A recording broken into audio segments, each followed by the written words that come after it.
Hi, y'all. This is Kristen Chenoweth. Hi, I'm Gloria Stefan. This is Sarah Bareilles. Hi, I'm Patti LuPone. This is Lin-Manuel Miranda. You're listening to the Broadway Podcast Network.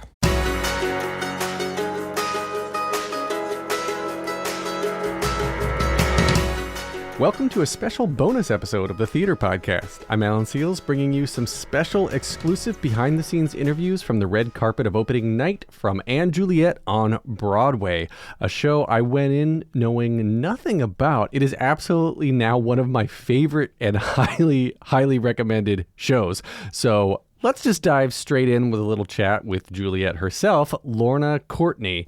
When I asked her about whether or not she felt any extra pressure from opening night, here's what she had to say.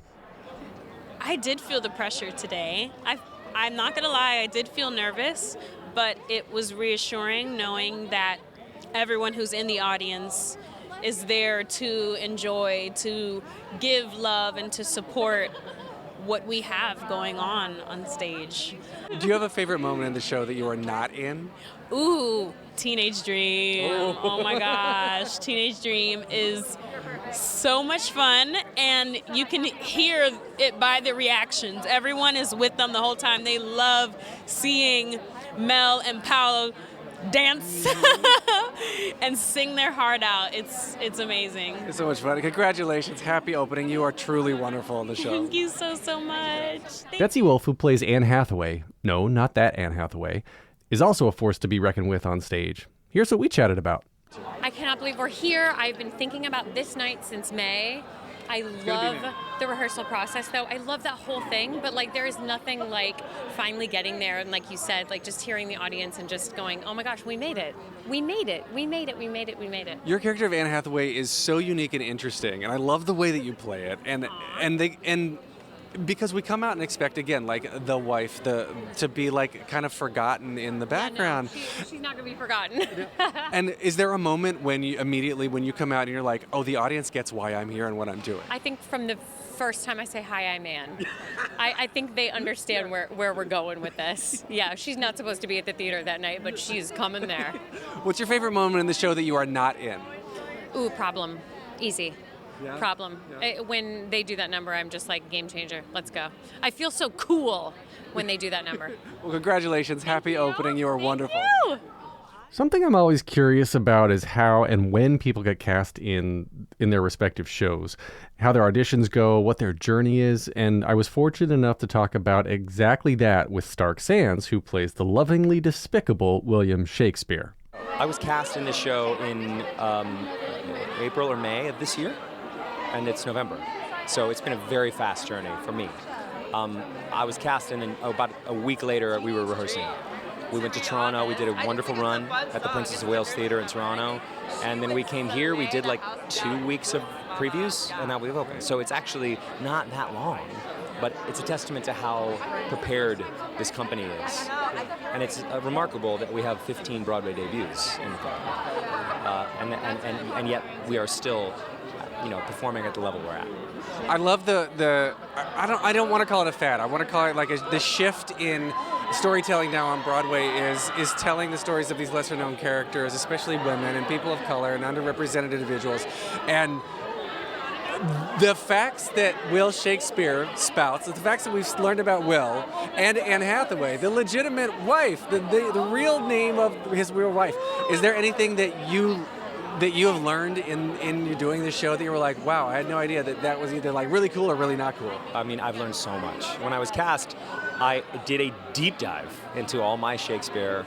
I read a bunch of biographies. I read a bunch of analysis and research, and I learned so much about what life was like at this time, the company of players that he really worked with. I wanted to just understand it. Now, it's not entirely relevant because what we're doing is a sort of meta version of it. Obviously, we have these modern songs, but I learned incredible things. It's true that they were married, and then he went off and would come home maybe once a year, to see his kids and his wife, and they didn't spend a lot of time together.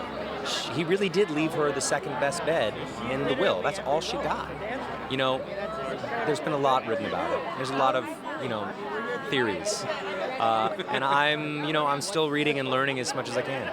There's a line about how beautiful the soliloquies he would write for other men, and there's a lot that when you put it all together in a nice little package that and Juliet is, I'm like, oh yeah, that makes a lot more sense now. So okay, last question then. If you could only see one show for the rest of your life, but you can see it as many times as you want, what would you see? Oh my gosh, that's really tough. If I could only see one show for the rest of my life, this is a show that hit me so hard and hit me on all the levels. Next to Normal. Oh my God. I know it's kind of a strange choice, but it's my gut is telling me that I was moved so much by the performances in that show. Oh my God. I became friends with Tom Kitt because of American Idiot, and so like I have connections to those people, and that's my impulse answer for you. That's such a good show. Thank you so much. Happy opening. Congratulations. Thanks. Stark mentioned that the show hosts 15 Broadway debuts. One of my absolute favorite debuts is Alaina Vi Maderal, a swing who swung in for Act 2 of the final preview, of course, the night before opening, the show I was actually there able to see. So, of course, we had to chat about that. I was at the show last night. Wait, then you saw me on. I was going to say, I was like, wait a second. She wasn't there at the very beginning. What happened backstage? Yes, well, yesterday afternoon for the matinee, I was in the green room eating some food, and then I hear on the call, Alaina, please get into mic and costume. You will be going on for Act 2. And so that was my debut into the show and also on Broadway as well. That was my Broadway debut, was doing the second act in the matinee. So you're stepping on stage, wiping chips, crumbs off your face. I know. I was like, I think I was eating hash browns or something, and then I was like, okay, I really drink some water, mouthwash. I was like, let me go on stage, and the feeling was being like shot out of a cannon. You just kind of had to go for it. But honestly, I loved that aspect of it because then there's not too much overthinking. You just kind of have to go for it, and I enjoyed it. It was so much fun. I absolutely love the nature of swings and understudies and standbys and alternates, and like this industry would not exist, especially right now without you. The only thing that was going through my mind in that moment was like, okay, I go here, then I go here, I pick up this prop, then I sing these lyrics. But honestly, at the same time, there was so much adrenaline, and like I felt so hyped up that it kind of just took over, and I was also just having fun at the same time. It's weird. I feel like swings have like a double mind where they're like thinking of like so many things very quickly, but at the same time just having fun and trying to connect with everybody on stage and also connect to the audience. I mean, the energy was insane and I loved it. It was so much fun. What is your favorite moment of the show that you get to watch every night? Okay, so when Juliet and Romeo, they're having a scene together in Act 2, Juliet starts singing to Romeo, and Romeo says, I'm sorry, I'm being really emotional, and Juliet says, you are really emotional, and I love that about you. That is my favorite line and my favorite section of the show. There's just so much underneath that I think is beautiful, and then they go right into One More Try, which is my favorite song in the show, and I think everything about that scene and that song is just beautiful. There are so many layers of representation, pushing boundaries and breaking ceilings, all contained within and Juliet. One newcomer to the stage is Justin David Sullivan, who talks to me about the privilege he feels to get to tell an atypical story around the character of May, a journey that may help others to find themselves. When you first read this script, did you realize that it was going to be like take us to the depths that it did? I think that when I first knew about this character, the character that it plays, May, I knew that it was something special, something that I'd never seen before. And then to get to read the full script and see all the stories and all the characters come to life, I was like, whoa, this show has something for everyone, and this is something that I've never seen before. So I knew it was special for sure. How much of you do you bring to the role? And I guess how much of you is May, and how much of May is you? I would say, and I don't know how other people have answered this, but I feel like May and I are one and the same. I have never seen a character that I related to more than May. It's so surreal, and that's something that makes me so grateful to get to tell a story that, you know, I resonate so closely to. It's so close to my own truth, and it's a beautiful thing. Yeah. Have you heard any like feedback from people? This is only opening night, so there's going to be fingers crossed, years and years of stage doors. Yes. But have you heard feedback from people who are like, finally, this is what I need, this is what I have to see on stage now? Absolutely. I think, representation is so important, especially on Broadway, for a community that really wants to be super inclusive. I think that it's important that these kinds of stories are getting told, and I meet so many people every day that are just like, thank you so much for telling this story with so much honesty, and people that have told me things like seeing you perform this role has made me brave enough to come out to my family, and those are the moments that I will cherish forever, and it's always a reminder to me of why this is so important. Yeah. What is your favorite moment from the show that you are not in? My favorite from the show, for sure, is It's My Life. Romeo's entrance, spoiler alert, is really iconic, and that number just gets you so pumped up and so excited for Act 2. I think it's an incredible number. Congratulations. Happy opening. Thank you. So Ben Jackson Walker, who, spoiler alert, plays the character of Romeo, he talks about his journey with the show as well. What really surprised me about him, though, is that even though he slays the pop songs in this show, he actually trained in traditional musical theater. My journey started with the show early this year in February. No. Before this year in I'm so lost. What year is it? 2022. 22. I think it was earlier this year, and I auditioned and then heard about it in February or March, and and then we started in Toronto, and then now we're here. When you start, training for musical theater, did you lean into the pop side of things, or were you doing more traditional musical theater? I did more traditional stuff. Really? That's always kind of been my first love, but I would sing pop music on the side, not in voice lessons, and I was singing Alicia Keys and stuff like that, and so it's always been in my heart and in my soul, so it wasn't hard to lean into that. Would you remember where you were when you got the call that you were going to be in the show and get to sing these songs? I do. I was in Vancouver in a hotel room, and I was filming my first movie ever, which was insane. And so to get that call while that was happening, I was I literally blacked out for a second. I was like, what the hell is happening? It was the craziest day of my life. And I remember I just went on a long walk and listened to an album by this band called Big Thief, and walked around and was like, what's going on? Wow. Yeah. That was great. What's your favorite number from the show that you are not in? That I'm not in? Oh, God. My favorite number of the show I'm not in? I'd have to say it's got to be either Blow or Show Me Love. Those are both of my favorite. Yeah. They're so good. They're so dreamy. All right, so if you can only see one show for the rest of your life, but you can see it as many times as you want, what would you see? Sweeney Todd. Good thing it's coming back. All right. Congratulations. Happy opening. Thank you. Thank you so much. Nothing can beat the energy of an opening night performance. From the audience, it is unbeatable, and it's an experience everybody should have at least once. And from the actor's point of view, I can only imagine. Melanie Barrie, who is phenomenal in the role of Angelique the nurse, says it in her own words. Ooh, the audience. I didn't know. I thought we were never going to make it through. I was like, ooh, I don't know if we're going to get to the end. It was.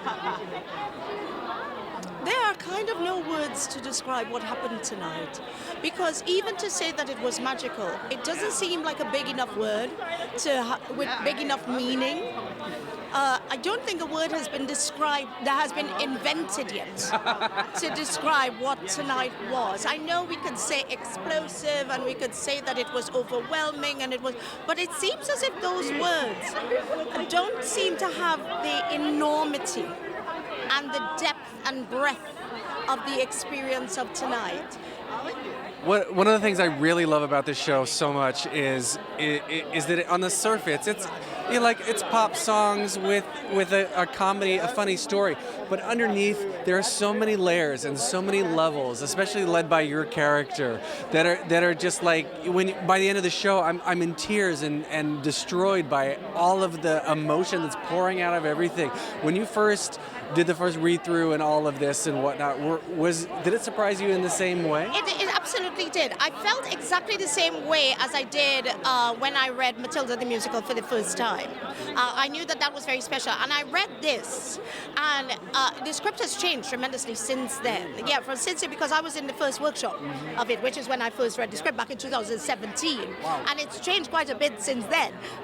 But when I first read it, I knew that I didn't know what I was going to play, but I knew that I had to be in it. I don't care what it is. I don't care what it is, Luke. And I've known Luke for a long time as well, because we both worked on Matilda together. So it's, about 12, 14 years now. And so I just felt that script, like it went inside of me. It went into my skin, and it stayed there and lived there. And I think I've now lived with it for about 5 years. So, this show is pretty much a part of my DNA now. I love it. Well, congratulations. Happy opening. It is such a beautiful show. Thank you so much. Thank you. Paulo Szot, who plays Lance and made his Broadway debut 14 years ago, reflects on tonight compared to other debuts and again speaks to the energy of the cast and his co-stars. As a cast, as a company, you have to keep your energy up all the time anyway, but is this still the same for you tonight, the same feeling, that buzz that it was 14 years ago? It did, especially because my co-star, Barrie, was having her Broadway debut, and we have so many scenes together, so I could feel her excitement, and I was reminded many times in my own emotions during the show of my Broadway debut. I knew what she was going through, and it's something that you never forget. So is there a moment in the show that is your favorite that you are not in? Yes, I think it's the moment when they sang Roar. It's a beautiful moment, and I always sing in my dressing room too. Are you a normal pop song guy anyway, or what do you listen to outside of this show? My first job as a singer was in the opera field. I'm an operatic singer, so I only knew pop a little bit. Most of the songs I knew, but many of them I had no idea before. And of course I fell in love. It's one of those shows, when it ends, you just want to do another one. So you feel like you're dancing all the time, and it's fun. Phillippe Arroyo, who only auditioned for the show 11 months prior, reflects on his own journey making it to opening night in the role of Francois. I mean, it's been a long time coming. We've been working on it. I was actually looking at my audition. It was 11 months ago, and to be there and now here, it's such a dream. It's such a blast. Excited to be here. So 11 months ago is actually when you got cast? 11 months ago is when I had my very first audition. 2 months prior to that, I auditioned for Romeo. Wasn't a good fit. But then we found it. We landed softly on Francois. I love Francois. It's one of my favorite characters. Do you have a favorite moment in the show that you are not in? I really love the moment in Oops, I Did It Again, when I'm like, oh, so you do want to marry me? And she's like, oh, no. I did this again. What's your favorite pop song from the show? Are you a pop song person? I'm not. I really love musical theater. Sweeney Todd, Into the Woods, Little Shop of Horrors, that's my favorite thing. But after being cast in this show, I've had to learn a little bit. But is it cheating to say that One More Try in this show? It's such an original song, and I feel like it fits the moment so well that it makes me tear up a little bit. I agree. It's one of my favorite moments. I was like, it fits so perfectly. Of course we need that. Congratulations. Thank you so much. Thank you so much. It was good meeting you.